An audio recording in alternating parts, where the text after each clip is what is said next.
Well, earlier this year, the U.S. Surgeon General, Dr. Vivek Murthy, released a report, our epidemic of loneliness and isolation. And in that report, it was shared that even before the pandemic, 1 in 2 adults in America reported experiencing loneliness. And certainly COVID-19 has exacerbated that sentiment. Loneliness, though, is so much more than just a bad feeling. It has this impact both on the individual as well as in our communities. For the individual, it could be linked to cardiovascular disease, dementia, stroke, depression, anxiety, and even premature death. It has a consequence in our society as well. As we find ourselves more and more disconnected, it becomes even more difficult to work with others together as a community, with work groups, our families, and it becomes harder to tackle problems as well as celebrate successes together. In a report by AARP called Loneliness and Social Connection, we found that family caregivers are most likely to feel lonely and isolated. Now, caregiving can both be a rich and meaningful experience, but also a stressful and depressing, isolating, and physically, emotionally draining experience as well. But today is about how we get to the helpful stuff. So let's get to that. Our goals for today's discussion are that we acknowledge family caregiving and loneliness is a real experience. We want to share with you some methods that some of our experienced caregivers on our panel today can share of how they are dealing with it, or have they dealt with it, and resources on how to get some support. And to guide us through that discussion, I'm delighted that we are joined by our guest host, Lily Liu. Lily has been a caregiver for over a decade for her mother, who has had Parkinson's disease for over 40 years. Lily's a public speaker and author about family caregiving issues and her lived experience as a 1.5 generation immigrant family caregiver. Lily was part of AARP's documentary film, Caregiving, the Circle of Love. Her articles about her experiences have been published in the US, the United Kingdom, and translated and shared across Asia. Thanks for being here, Lily. Thank you, Sophie. Hello, everyone. It is an honor to be here with all of you today. Thank you, Sophie, for that very kind introduction, and welcome to everyone for taking time out of your busy day as family caregivers to join us. We hope today to be able to share resources with you. As Sophie had kindly mentioned, please feel free to react and put comments or questions in the chat. This is really a no judgment zone, and so we can always put things that we feel like and be just respectful of each other. And, I assume that everyone will put in good intentions. It is so important to be here on this topic because, as you all know, the 3 years of the pandemic really isolated so many of us.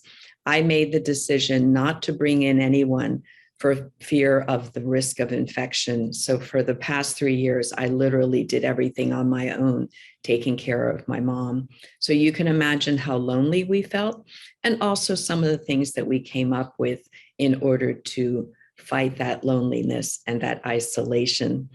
I am so honored to have what I call my sisters on the stage today, 2 thought leaders in the family caregiving space. Let me give you a short intro about them, and I'm so delighted they took the time to join us today. First, may I introduce Christina Irving. Hi, Christina. You're sitting in San Francisco area today, right? Yes. Christina is such an amazing woman. She is the Client Services Director at the Family Caregiver Alliance. Christina has been overseeing the staff of the Bay Area Caregiver Resource Center. Those caregiver resource centers are amazing. These centers provide direct services to family caregivers. So if you don't know about them, you can go on by zip code and find the one closest to you. I'm sure Christina will give us more information. There's assessment, counseling, educational resources, and most important, support. Christina has been with this alliance for over 17 years. You must have started as a child prodigy, Christina. First as a family consultant, and then now as a clinical supervisor. She earned her master's degree in social work from San Jose State University and is a licensed clinical social worker. Social workers are the bomb. They're the ones who really help the family caregivers. The other guest is my little sister. I have to introduce her like that because I met Jen about 6 years ago in the Bay Area, and I have just seen her thrive with what she's doing. Jen Chan is the CEO and the founder of something called Senior Shower Project. It's a startup with a mission to celebrate family caregivers and of older adults, of siblings. And what she does is she has a party theme. She was inspired by caregiving for her late grandmother, and Jen has dedicated her whole life and her career now to elevate us, the family caregiver. She does it with fun, with love, and positivity. I've actually benefited from a surprise gift that she sent through her shower project, Senior Shower Project. It arrived, it had the bath shower fizzes, and it really sent a message to me of love from the folks who gave it to me, the friends who gave it to me. Jen believes that caregiving is a lifestyle and that becoming a caregiver of an elder, a sibling, a spouse is a life milestone, and it's worth celebrating. So it's so wonderful to have that positive message. Jen is a certified senior advisor and certified caregiving consultant. She also facilitates support groups for our LGBTQ group and their seniors, dementia caregivers, and young caregivers also. Thank you to you both. Let me give you both a chance to greet the audience. Jen, you first, please. Thank you for the introduction, Lily. It's an honor to be here. Good afternoon, everyone. Glad you can all tune in, and just excited that we are going to have a discussion here to share our stories and what's worked and how we can help each other on this caregiving journey, wherever we are. Thank you. Christina, hello. Hi, good to be here with everyone. And thank you, Lily and Sophie and AARP for putting this on. So glad we get to be here and have this discussion. And I'm going to echo what both Lily and Sophie said of, please put your comments and questions in the chat. I think there's so much that we learn from each other in these discussions. So we'd love to hear your experiences as well. Thank you, Christina. I can't wait to learn from you both. I think what's so wonderful is AARP California, under Sophie's very important leadership, has focused on something that we all have heard about. So let's first clarify, before we jump in, the two terms. What exactly is loneliness and what exactly is social isolation or isolation? They've been used, I think, interchangeably sometimes, but they are different. So as I said, during the 3 years of the pandemic, I was lonely. I decided not to bring in any paid caregivers. Was I socially isolated? Let's see. If the definition of social isolation is a lack of social connections, yes, I did not have anyone come in. Social isolation then can lead to loneliness in some people, while others may feel lonely without being socially isolated. For example, we live in a condo, but we did feel lonely, but we did have neighbors walking by. Now, what is loneliness? Loneliness is the feeling of being alone. It's really subjective. So it's up to you to say, am I lonely? And it's a feeling that may be experienced regardless of the amount of social contact you might have. So in essence, you could have one and not the other. You could be lonely, but not be socially isolated. It's also possible to experience both at the same time. And then, sometimes folks may not understand, how can you feel lonely when you're spending all the time that you have with the person, as many of you are with spouse, with an elder parent? How can you be lonely, right?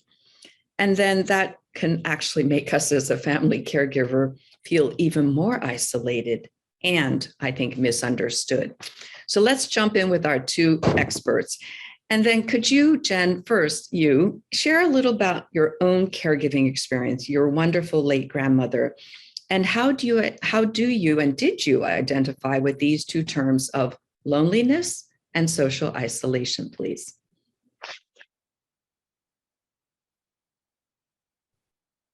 Hey, everyone. Yes. just the concept of social isolation, loneliness was definitely a common theme throughout my journey of taking care of my grandma. I started, just to give you a little bit story about my caregiving experience. I started caregiving as a young adult. So I'm going to say I was in my mid-20s, and I did it for about 10 years. So that's from my mid-20s to my mid-30s. So I like to tell people that I was a caregiver for most of my young adulthood. And during that time, if you can imagine me in my mid-20s or you being in your mid-20s, it is a time to socialize as young adults. And I was living in the San Francisco Bay Area. So during that time, I was living in San Francisco. I had a lot of social groups. That was not in question. But taking care of my grandma, that experience itself, I could tell you, was that I felt lonely in my experience in caregiving. I did not feel lonely in socializing. I felt lonely in taking care of my grandma because I did not have other peers in my age group that was experiencing caregiving for an older adult and their family. And I share that with you because while I'm caregiving for my grandma, even though I'm with her, like you said, Lily, right? How can a caregiver feel alone if they're with somebody, with another human being? And I was trying to figure out how I can define it, right? Define loneliness and social isolation for our talk today. And I felt as though even though you're caregiving for another human, it's if somebody is not there to understand your experience, then it's a lonely experience. There's nobody, say, empathizing with the experience of caregiving. They may sympathize and know what you're doing, but they don't really know what it is day in and day out. How, walking the path of a caregiver. They don't know it emotionally. They don't know it mentally. They don't know it physically. So I would say, personally for me, while taking care of my grandma was a beautiful experience and there was a lot of connection, I just was not able to relate to my peers in mid-20s where they were socializing, say, going out after work, they were pursuing their career, they were dating. None of them were really talking about managing doctor's appointments, changing diapers, bathing, transferring, toileting, just the day-to-day caregiving tasks. And I felt really lonely, let's just say, in those responsibilities, in those duties. And I wasn't able to connect with anybody. And when I did try to talk about it, it was hard for other folks to relate because they didn't know what that felt like. Oh, Jen, beautiful. That helps me understand it so much better. It's this is a couple of times that I've been with you on stage, and I've seen beautiful photos of you and your late grandmother and how you would take her to the beach. So that was a beautiful differentiation of what the two terms meant for you specifically. I think those who are here with us in community today who are taking care of a spouse, they start to lose touch with couples because they might be invited out, but then after a while, they're not invited out anymore. So thank you for that. And so Christina, then, with the very important work that you do at that wonderful organization, the Family Caregiver Alliance, what have you been seeing or hearing from family caregivers? Did they share with you this sense of isolation and terrible loneliness?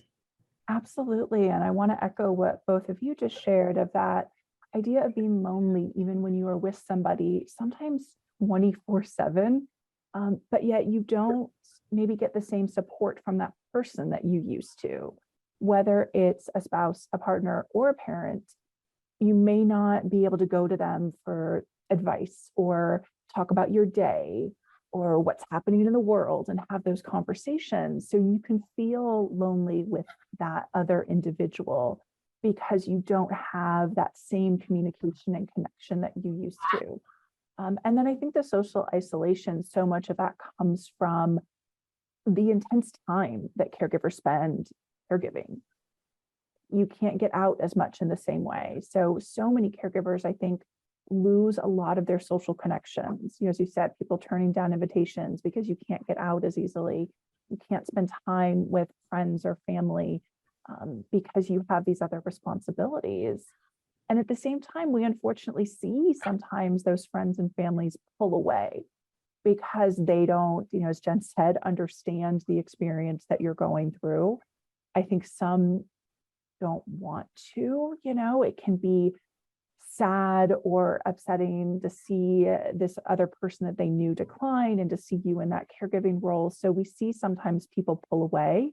And we hear from a lot of caregivers that they worry about burdening family and friends by talking about their caregiving experience.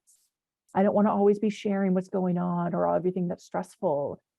So sometimes the caregiver will pull away because they feel like I am not bringing anything to this relationship that I used to, which is hard because there are people who might want to still be a support, but it can be difficult sometimes for caregivers to feel like they can share what's going on in their day. So I think we see it kind of come from all those different perspectives. Oh, that's beautiful. Thank you so much.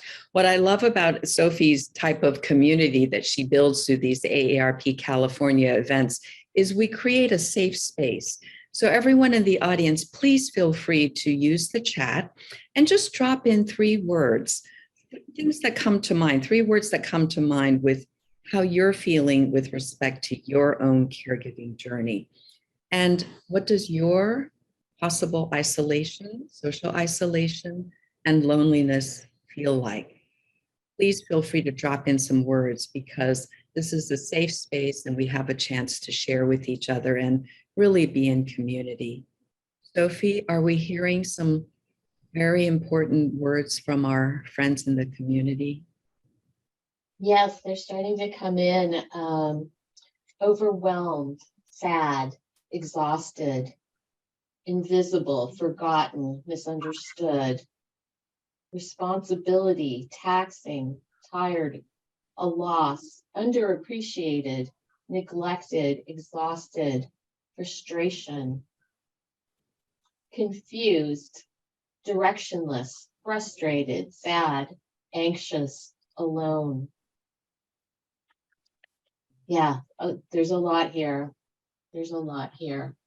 I'm getting goosebumps because, thank you everyone for acknowledging, sharing, and really validating these feelings that we all are having. I think we really should be telling the Surgeon General that this thing, isolation, social isolation, and loneliness is very, very real. And please keep the words coming because they are really showing us that we feel in community in this safe space. Let's move on then to hear from our experts some ideas for coping. So how could we deal with this feeling of loneliness? What might make a difference? And then when does it actually reach a point where we may need to seek help? Christina, what do you see when you're working with family caregivers about coping?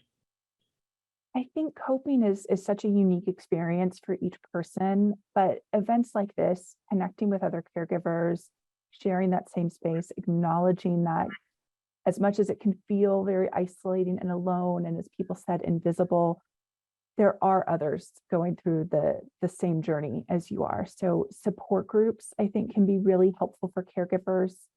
Even if your experiences are a little different, it's not going to look exactly the same.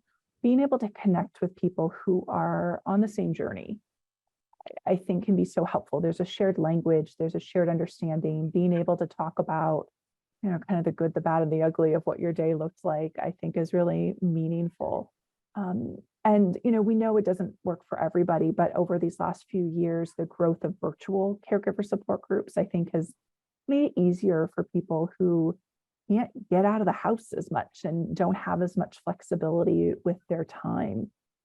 And then as much as you can, and I say this knowing that this is much easier said than done, finding ways to maintain your sense of identity outside of being a caregiver. Are there friendships? Are there hobbies? Are there interests? And they're not going to look the same as they did before caregiving. You're not maybe going to be able to put the same intention or time behind it, but are there things that are fulfilling for you, that give you meaning outside, again, of that caregiving role? And then finding ways to still have those connections with friends and family. Being able to say to somebody, I may not always be able to respond as quickly, or I can't always make it out to dinner, but I really appreciate it when you reach out. That means a lot to me. We want people to kind of understand what we're going through and hope that they just get it. But being able to tell people, this is what I need. I need you to still, give me a call or send me a text sometimes, because that helps me stay connected to you and I care about that relationship. Again, hard to do, but it helps, I think, keep those relationships in your life that are important to you and hopefully can be really supportive to you. Thank you, Christina. That's actually very practical, something that can be done. I will remember that myself, to ask and speak up. Jen, how about you? Because like you were saying, yours was very interesting in that it spanned generations. So was there something that you found was helpful in managing your own loneliness, or even not helpful? Well, first I'll piggyback off what Christina has just said, because the identity piece I found was huge. In terms of maintaining a sense of self outside of caregiving. I like to talk about caregiving as caregiving's one hat, but who were we before caregiving? Can we still embrace those parts of our identity before that? Are we a daughter? Are we a granddaughter? Are we a friend? Are we a mother? Are we part of a community? If when we do have the time, can we reconnect with those parts of our identities and then have that sense of self, and then be able to connect with those individual, whether it's family, friends, or communities, to address the loneliness aspect, or maybe just to engage in socialization again. So I would say not thinking about caregiving, but in addition to caregiver, what additional identities do we have? Because in looking at ourselves as our whole being, we are an intersectionality of all of those identities. And obviously caregiving, when it's a full-time role, or, for those in the audience, I know there's full-time, part-time, long-distance caregivers amongst us today that, when we put on the caregiving hat, there's a lot going on, and maybe we forget to focus on those. And maybe it is those other identities that make us feel full again, make us feel connected. So I would definitely say one of the coping mechanisms is to revisit ourselves. Who are we? And who are we as a person, as an individual? What are all those multiple identities? And then with that said, I would throw in terms of addressing loneliness and social isolation, one of the big things I'm a huge advocate of is self-care. And it's not just self-care doing one thing or another, just without any type of structure. I think of self-care in a holistic way. If you're able to think about yourself as your whole well-being, I like to think about self-care in terms of physical, mental, emotional, and for some folks, spiritual. Those elements make up part of your well-being, and there may be more. These are the ones that have worked for me. I think about, how am I doing physically? How am I doing mentally, emotionally, and spiritually? And if I feel like I haven't been able to connect with those parts of myself, then I need to figure out those specific, those specific categories. And if it is a physical well-being part, do I belong in a running group or a hiking group?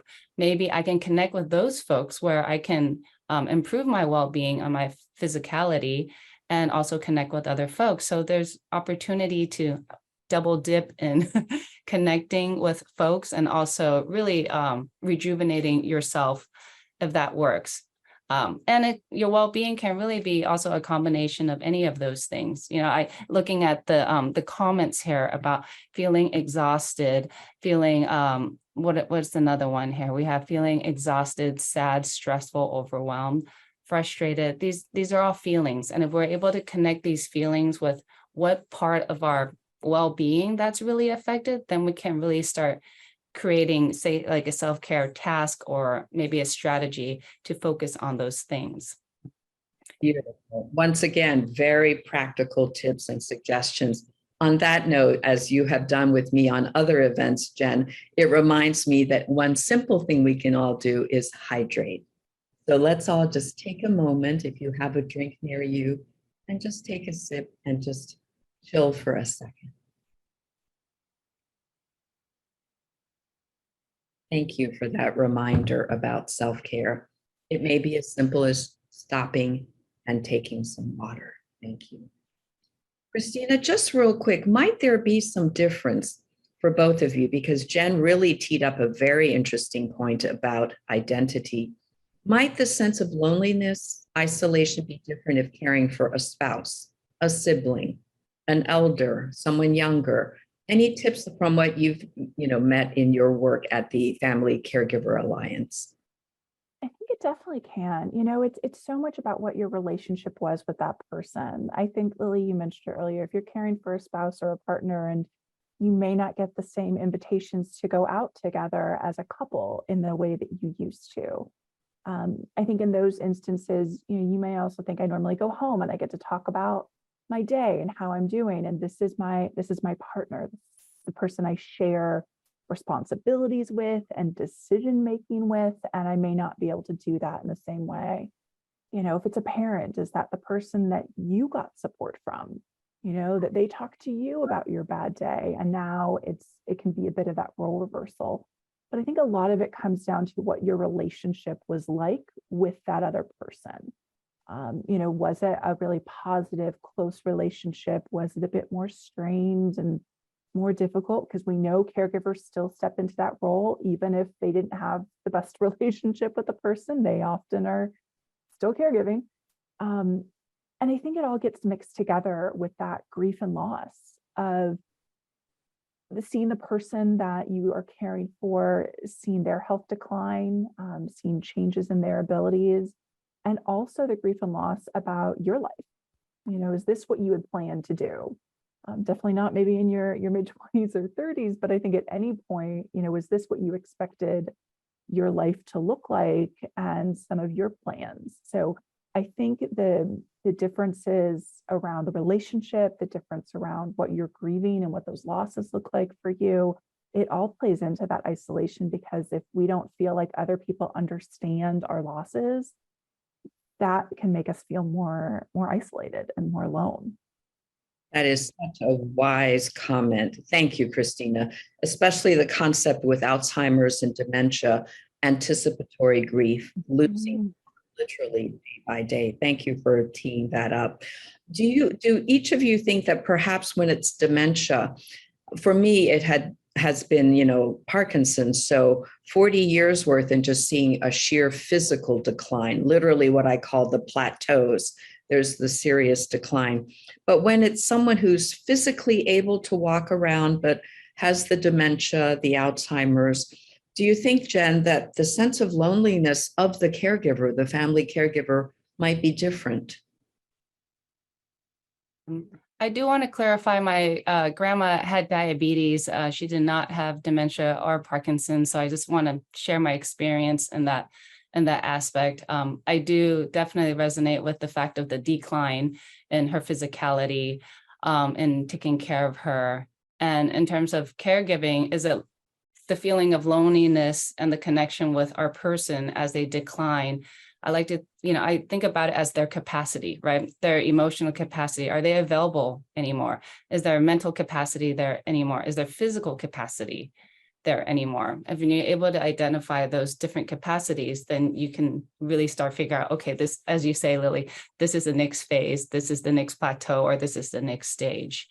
And it is difficult. I mean, let's just be honest here. Caregiving is tough, and there are very, very lonely moments. And to your point, Christina, thank you for bringing up just the concept of grief and loss. I may not have experienced just the mental decline with my grandma, but I know the concept of thinking about the end of life, trying to think about when this caregiving journey ends. That is not a topic that I was that I was even talking about with my friends. It's not a conversation to talk about the death of your parent. My grandma raised me, so I see her as my mom and dad, as my parents. So my friends weren't they weren't anticipating the death of their parents so soon, right? So I want to speak to those who are taking care of their parents or their partners. This is a conversation that may be brought to you earlier than expected. So how do you first deal with the shock of it, and then processing the information, and then thinking about, what am I going to do? Is this something that you want to think about. It's a very, in the sense, it's a very scary topic, and it is a very lonely topic. And who can you talk about this with? And when, you know, we talked about coping mechanisms earlier, I will definitely throw in support groups. I mean, I'm just going to plug it in right here. I attended caregiver support groups when I was caregiving, and after grandma died, I attended bereavement support groups. Like, it helped to be, and bereavement support groups are for folks who are dealing with grieving. And just the concept of having other people there that understood the experience of caregiving and also talking about grieving, it really helped me feel less lonely and help me actually become more associated with that group. It became kind of my social circle to talk about my experience. And they were able to talk about what it's like through maybe the different journeys, right? It could plateau. And sometimes in caregiving, guess what? Good news. Then you have an upswing and then you have a downswing. So we can call it, wherever you're on the caregiving roller coaster, there are definitely moments of isolation or with loneliness. Just know that there are support groups out there that with other folks who may be riding a similar roller coaster, and hopefully you can meet these folks and connect with them and share your experiences so you don't feel as alone and that you can feel more connected. Excellent. Excellent, Jen, because what you and I have both differentiated is that the diagnosis plays such an important role in our reaction to that, because with the Parkinson's, mother was present, but to see the physical decline was really, really tough. And please, in the audience, our friends who have joined us today, feel free to drop some tips that you've used to cope with loneliness and isolation, because that will help all of us as we're here in community. Christina, just real quick then, have you at the Family Caregiver Alliance noted that it's a little different when there's things that are, the diagnosis might be dementia? I think it can be, and I think you both alluded to it, just the changes in cognition. It changes how we communicate and how we connect with somebody. And, you know, you may have known them if it's a parent, you knew them your whole life. If it's a partner, it could have been, 50 years. And so we have this way of interacting and communicating with somebody. And when there starts to be dementia or really any cognitive changes, the way we've always done things suddenly doesn't work anymore. And so it's that much harder. And I think it can make that sense of loneliness more pronounced, because we can't have the same conversations potentially with that person. And again, are there people in our life and in our world who understand dementia, who know what that means and what that looks like?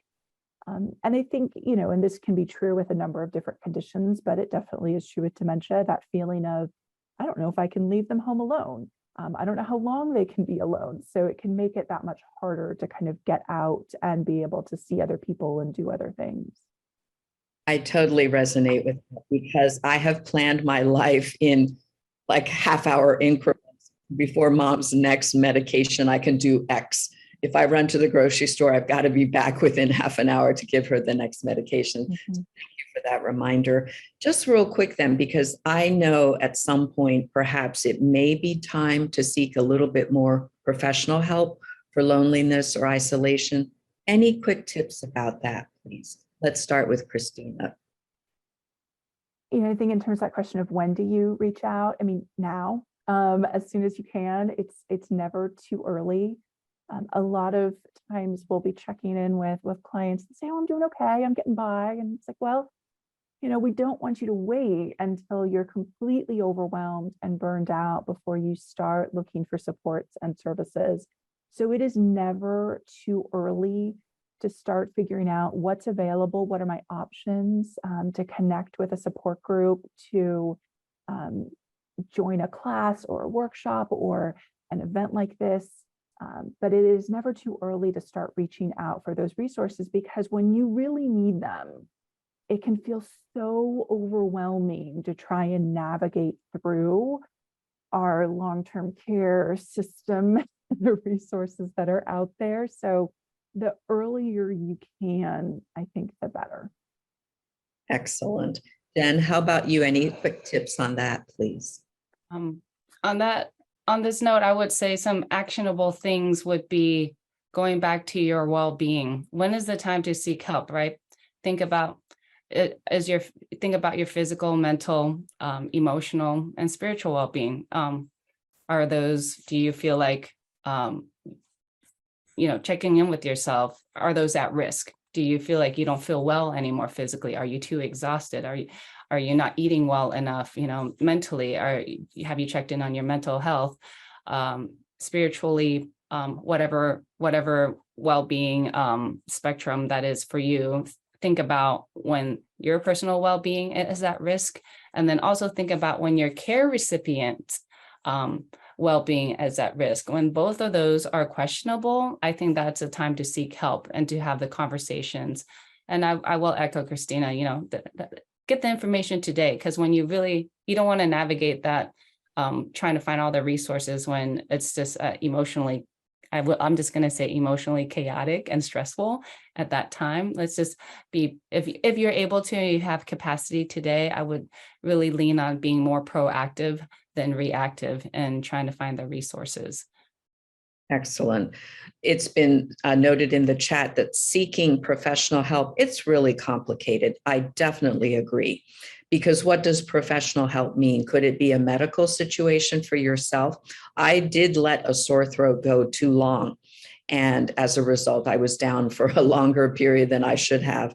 And then I have myself, because of wanting to seek empathy from others, started a support group.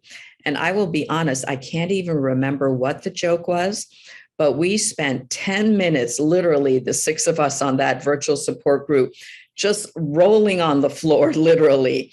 And we all felt better after that. So I think I totally agree with the comment in the chat that seeking outside help, professional help, is complicated.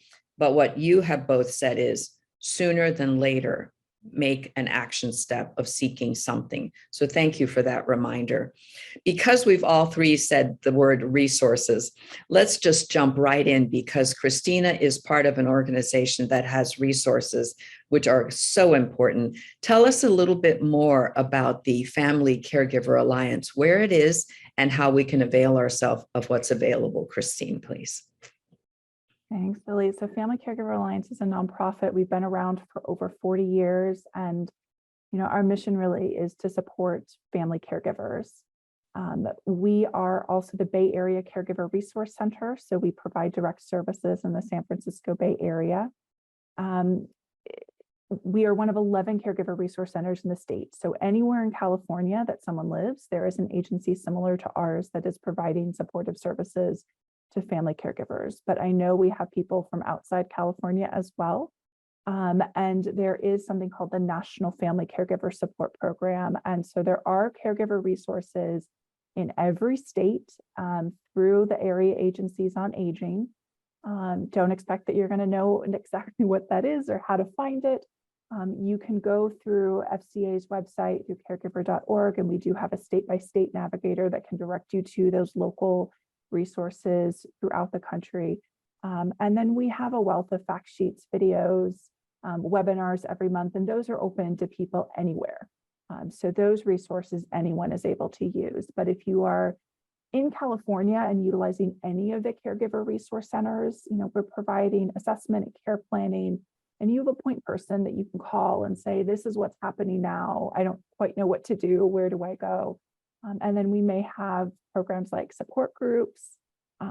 There's a lot of education programs. We'll talk with caregivers about respite. So how do you find ways to get breaks, and what are programs that can help pay for that? So our role is really to help people try and navigate through this long-term care and caregiving world. Excellent. I will say that I, as a resident here in Washington, D.C. and AARP California volunteer virtually, I have availed myself of your wonderful resources. And I have actually participated virtually through the Inland Caregiver Resource Center, and they've had things that I've gone on virtually. So as Christina had said, the thing to start with is the AAA, and we're not talking about the automobile, but we're talking about the Area Agency on Aging. And through your zip code, you will be able to find so many wonderful resources. I've always said we must empower ourselves with information and resources. That way we don't feel so alone. I also now would like to ask Jen to describe a little bit about her senior shower project. Like I said at the beginning, I was the happy recipient of a surprise senior shower, I guess we could say it, love box. So tell us a little bit more about what you all do out there in Senior Shower Project, Jen. Of course. Senior Shower Project is my startup. My mission really is to celebrate family caregivers of older adults with a party called Senior Shower. I think it's essential to celebrate caregiverhood. So in essence, this party really brings together family and friends and helps identify the caregiver role. And so if you go to Senior Shower Project, currently right now, to bring this caregiver party to life, I have celebration products, I have caregiver cards, I'm creating boxes, as Lily said, caregiver love boxes, and many more materials to be rolled out. Really, essentially, it is for what we've talked about and addressed throughout this whole hour today about talking about loneliness and social isolation. I really want with the Senior Shower Project to create a gathering of folks where people can feel connected, family and friends, to build a community, to build a social connection for the caregiver and to help identify the caregiver, and so that the caregiver won't feel lonely on their journey and they can reach out to the community that went to the party. Yes, you're doing us a great favor. When I come on and see you being the DJ, I always make the joke, this is like truly dance like no one's watching because I close my camera, but I get the beat that you create, which is positivity, which is everything that we need as family caregivers. Thank you so much. So as we have seen on the screen, please copy down and we will also send this out in a follow-up email. Let me tell you some other resources that you're now seeing on the screen. AARP is just wonderful. There are so many wonderful resources when you go on to aarp.org. As you know, AARP is nonprofit, and then just do the / and put in the word caregiving. You will find a wealth of information. And then there's also information that you can gain from calling a toll-free number, and the information is on there.